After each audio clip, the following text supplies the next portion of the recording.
Subscribe کیجئے محاسن اسلام YouTube channel کو اور بیل آئیکن پر ضرور کلک کیجئے تاکہ ہر طرح کی اسلامک نئی ویڈیو فوراً آپ تک پہنچے۔ شکریہ، جزاک اللہ۔ سپریم کورٹ کا احترام باقی رہے، اس لیے فیصلہ قبول کرنا چاہیے۔ بابری مسجد کیس فیصلے کے سلسلے میں مولانا محمد ولی رحمانی کا رد عمل۔ ملک کے ممتاز عالم دین اور امارت شریعہ بہار، اڑیسہ، جھارکھنڈ کے امیر شریعت حضرت مولانا محمد ولی رحمانی صاحب نے اپنے ایک اخباری بیان میں فرمایا کہ بابری مسجد کیس کے سلسلے میں سپریم کورٹ کا جو فیصلہ آیا ہے وہ پورے ملک کے سامنے ہے۔ چونکہ سپریم کورٹ نے یہ فیصلہ دیا ہے اور ہمارے ملک کی سب سے معزز عدالت ہے، اس لیے ہم اس فیصلے کو مان رہے ہیں، لیکن ہمیں اس بات پر سخت افسوس ہے کہ سپریم کورٹ نے اپنے فیصلے کی بنیاد ASI یعنی آثار قدیمہ کی رپورٹ پر رکھی ہے۔ حالانکہ آثار قدیمہ کے ماہرین کا ماننا یہ ہے کہ آثار قدیمہ کی رپورٹ اندازے پر مشتمل ہوتی ہے، اس سے یقینی طور پر کوئی چیز ثابت نہیں کی جا سکتی۔ جب آثار قدیمہ کے ماہرین کا یہ ماننا ہے تو پھر آثار قدیمہ کی رپورٹ کو بنیاد بنا کر ایسے اہم کیس میں فیصلہ دینا سخت افسوسناک ہے۔ سپریم کورٹ نے اپنے حالیہ فیصلے میں یہ بنیادی غلطی بھی کی ہے کہ اس کا یہ کہنا کہ بابری مسجد میں جمعے کی نماز بھی ہوتی تھی اور پوجا بھی کی جاتی تھی، حالانکہ یہ بات جھوٹ اور غلط بیانی پر مبنی ہے۔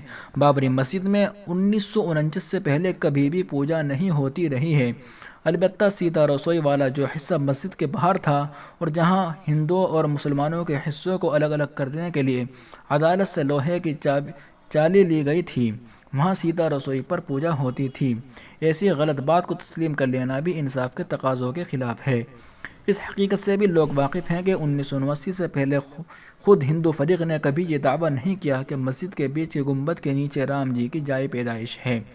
سخت افسوس ہے کہ اس تاریخی پس منظر اور زمین کے مالکانہ حق کے باوجود 1949 میں مسجد میں مورتی رکھی گئی اور رام جنم بھومی کے نام پر انتشار کو ہوا دی گئی، یہاں تک کہ 1992 میں مسجد شہید کر دی گئی۔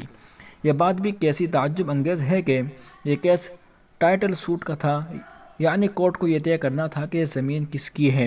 سپریم کورٹ نے متنازع جگہ مندر کے لیے دینے کی بات تو کی ہے، لیکن اب تک کی ملنے والی تفصیلات کے مطابق یہ واضح نہیں کیا کہ زمین کی اصل ملکیت کس کی تھی اور ہے۔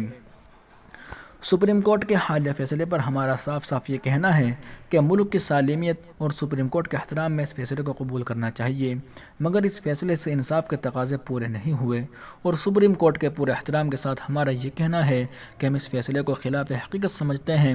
سپریم کورٹ کا یہ فیصلہ سخت تکلیف دہ ہے۔ اس فیصلے کے بعد ملک میں یہ فضا نہیں بننی چاہیے کہ کوئی فریق جیتا ہے اور کوئی ہارا ہے۔